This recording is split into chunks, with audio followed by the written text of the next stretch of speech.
So welcome back everyone, Triple M here. Today we're talking about the BuzzTV PowerStation 6. This is set to be the Nvidia Shield killer. The specs are ridiculous. Nice looking box. It is available for pre-order.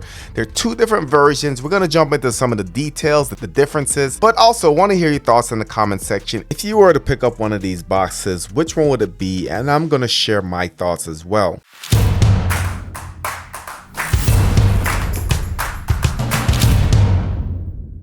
Before we jump into it, you can see that it is now available for pre-order. So you see there's two different versions. There's $399 and a $299 depending on which version you want. Android 13, it is going to be game ready, USB-C port, Type-C with 10-watt power, nvme storage where you can go ahead and add your own storage, which I think is crucial.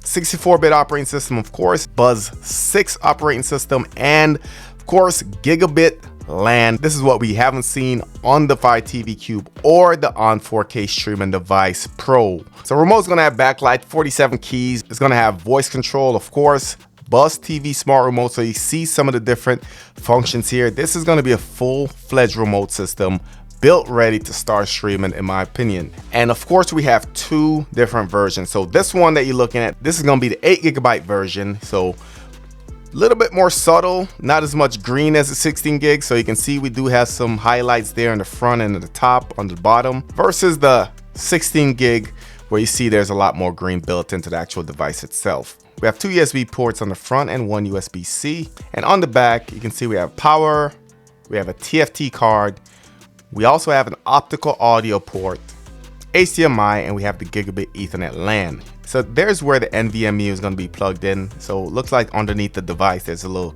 cap. You just pull it off, easy install, pretty straightforward. So it looks like they also have a bonus remote that might be available, comes in white. There it is, versus the default remote that comes with it. So overall pretty cool. As far as the differences between the two devices, here's a breakdown of the chart. The only difference is that one comes with 16 gigs and one comes with 8 gigs of RAM.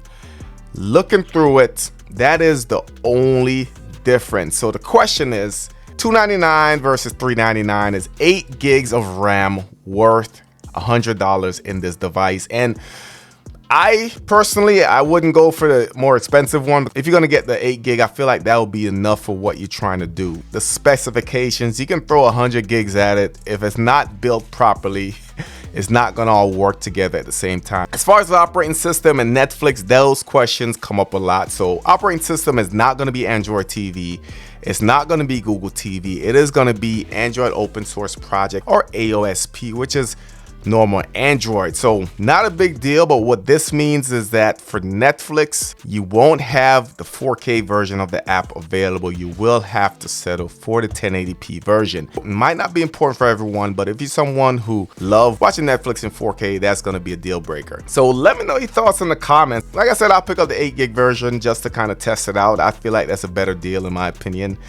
Not sure if it's worth $100 for extra 8 gigs, but besides the 8 gigs that it shows, it seems like everything else is identical. Due to the fact that it does come with gigabit Ethernet, additional USB ports on the front. Price is a little bit high in my opinion, which I don't think a lot of people is gonna actually purchase this because of the price, but there is a place for this. If you want to turn this into a media server, I can see this being really handy. Gaming powerhouse, this is going to be handy as well, but I feel like most folks that are looking at this device is only looking for a streaming device, which makes this overkill. Let me know your thoughts in the comments. If you're new to the channel, subscribe, smash the notification bell. Thank you for watching, and I'll catch you on the next one.